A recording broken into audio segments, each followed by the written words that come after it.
really good. Yeah. What about you? Depends on which field, which area you're referring to. So if you want, there's weight training, there's martial arts, there's boxing. What else is there? Fencing. I've done a bit of fencing back in the day. So I did get inspiration and motivation by a lot of things. Because bear in mind, I grew up with no internet. We had no internet in our era. Yeah, magazines though. You had magazines. Yeah. You had obviously you had TV. Yeah. You had movies, which I'm not going to delve too much into, but obviously, like I say, that's one of the good usefulnesses about the internet for this generation is that everything's right there in the palm of their hands. All that information, like I want to learn the art of fencing. Where's the best place to go to nearby? Yeah. It's right here. Can I go and have a taster class? Go check it out. You like it? Okay, I'll sign up for next week's. I'll sign up, get a membership for the line. Yeah. When I started wanting to go to the gym, it was because I was getting bullied a lot in school. Kids beat me up quite a bit, and that was one of the reasons I started. One of my relatives, bless him, said to me, "You should start lifting weights." So why? Because well, if you get stronger and you look stronger, they're gonna leave you alone. I started lifting weights, and then one of my an older relative said to me, "Do you want to come to a boxing class?" Okay, fine, I'll go have a look at the boxing. Like I said, I grew up loving Rocky and Muhammad Ali. Yeah. Muhammad Ali, without a shadow of a doubt, if not for him, the sport of boxing will never be on the map where it is today. Definitely, because he is the greatest.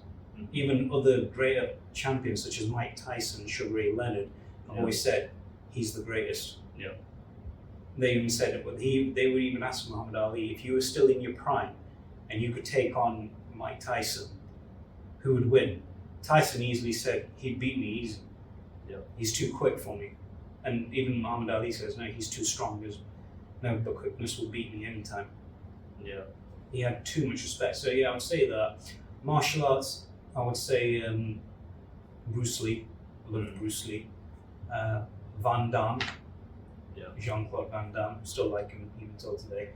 Because I always found my inspiration from somewhere. I found it so incredibly inspirational, where it was, you see what they could do. They didn't have superpowers, but they could just easily defeat you. Like Muhammad Ali, you get in the ring with him, he could easily defeat you with his mind. He wouldn't even have to lay a hand on you. You knew he was just going to come out a winner. Yeah. That's a proper champion's mindset. Because mentality. It's like he would say, we're going to get it on because we don't get along. He would say that as well. Weights, like I would say, obviously, I grew up in the golden era of bodybuilding, and there was obviously Arnold Schwarzenegger, Lou Ferrigno, Franco Columbu. If he was still alive, I'd ask him to train me. Definitely. If you knew who Franco was. You just need, when you see the greatest people, you just know you just want to learn from them. Of course, yeah. I mean, Franco was like a powerlifting champion as well. He wasn't that tall in stature, only 5'5", but he was immensely powerful for a man that size. But when I could see what they could do and how much they could lift, squat press, bench press, everything, it was like, wow, I need to start doing that, lifting heavy weights, because that was my motivation. I wanted to get big, I wanted to get strong, I wanted to walk out of the house knowing the fact that, I can defend myself. If there was an altercation, I knew how to take care of it. Not necessarily with your fist, but with a mindset, with words. I don't have any problem with you, you stay away from me. Exactly. That's it, just walk off. Remember, it takes a bigger person to walk away from a fight, but it takes a cowardly individual who has something they need to prove to everybody. Yep. That was it. Could not agree more with that statement there. I've seen it happen. It's like when you watch a press conference. I'm kind of referring this to sports and, again, motivational mindset. You have two fighters. You have a very loud mouth and you have a very quiet individual. Who do you think is going to do more damage when the fight takes place? It's always the quiet one. It's always the quiet one. Always the quiet one. Well, yeah, because they know what they need to do. They're not announcing it. They're like, you just keep talking. We'll see if you can back it up when we're in the ring. I'm just going to sit here quietly. You keep on going. And they're just nodding their head like, sure, okay, fine. If you say so, then it must be true. Yeah. I'm using air quotes as well. It must be true. Yeah. But what else motivates you as well? Like, for example, you're still in education. Yeah. What? Because I know a lot of people that your generation who just says, okay, after I've done my bachelor's, I'm done. No more education for the rest of my life. Yeah. What made you motivate yourself to do the master's degree? I'm doing my master's degree. I'm doing the undergrad. All right. Yeah. I'll cut that bit out. Yeah. All right, good. Yeah. But what motivated you into getting an education? 'Cause obviously education is more important than obviously just going to the gym and everything like that. You want to know the truth behind like education? Please. This will probably be the only place on the internet that will have it. But how should I say it without sounding like super horrible? Okay, the one thing is with education is that my parents, my grandparents, you know, my family, not a lot of people go to university in my family. So Okay. for me to go, it's like a great honor. So that's one thing. That's honor for the family. Number two, it's an interest of mine at the time to do sports science, because during that time like I said, wanted to play professional basketball. So I thought, how can I get an edge on everyone else who's playing basketball? So I thought, all right, let me do sports science. That's going to give me the secrets to performing, what I need to do, how to be better. So that's why I'm actually doing sports science. But currently, Yeah. the truth to everyone that's watching, if they do watch this, and if someone eventually finds this one day, it's that I personally don't really care at this point about an academic education. Not saying education is bad, Yeah. but I prefer the education of life.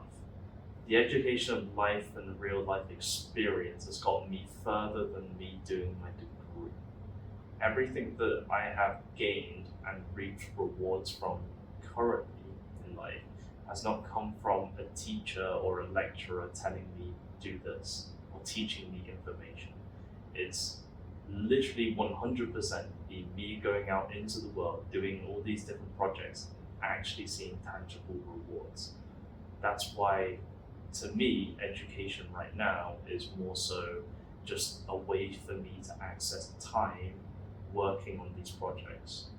That's where my motivation stands. My motivation is that university is an opportunity for free time, because there is going to be no other time in life where I have as much freedom in my time to work on these projects. So that's where I currently stand. I am not an academic. That's fine. I respect that.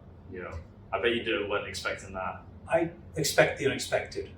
This is a scenario based upon that, which I agree with the fact that when you mean that you can't learn everything you need to in life from one teacher. I read a good quote the other day, I want to share it with everybody. It says, do not get attached to just one teacher.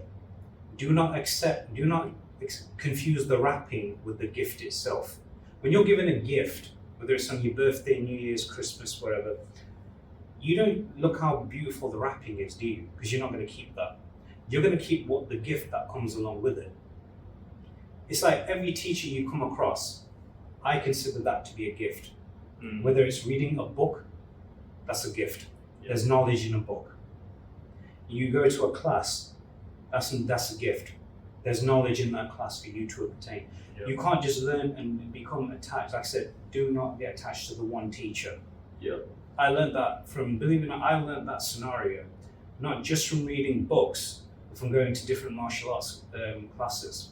Yeah. I learned completely different from my karate coach, from my boxing coach. I learned different from the Muay Thai coach, from the karate coach, from the capoeira instructor to the Aikido instructor, and same thing with the Brazilian Jiu-Jitsu, Kung Fu experts, everything. I learned everything completely different, but I enjoyed it. Yeah. That was, to me, a very good, each level was like a different case of education. Yeah. I'm learning blocking in different ways. I'm learning counterattacks in different ways. I'm learning kicks different ways. I'm learning how to grapple. Because remember, grappling is a lot different than striking. It was completely different. Mm. Can't just be a striker. You got to learn how to grapple. Yeah. Can't be a grappler. You got to learn how to strike. Oh, I started learning that as well. It's like you can kind of combine it all together to make it all work. Exactly. You got to take little bits of everything that's good and then mold it into a system that works. Yeah. It's like saying, for example, you don't just, it's like when for example, a sculpture. Mm. He finds a rock, he takes it home and he sculpts it. Yeah. He sculpted it, and people say, "Oh, you created a good statue." He goes, "No, I haven't created everything. I haven't created anything. The statue's always there. I just chipped away all the rough edges. The rough edges is you learning the same thing from the same individual. Yeah. You chip one thing away completely different than you chip another thing away. Yeah. You're basically cleaning up all the rough edges to make, okay, this is a better example. Why? Because I've worked in different ways to make one thing work. Yeah. You can do anything. You can do anything as long as you put your mind to it. I know everybody's heard that. It's a bit cliche, Yeah. but it's a fact of life.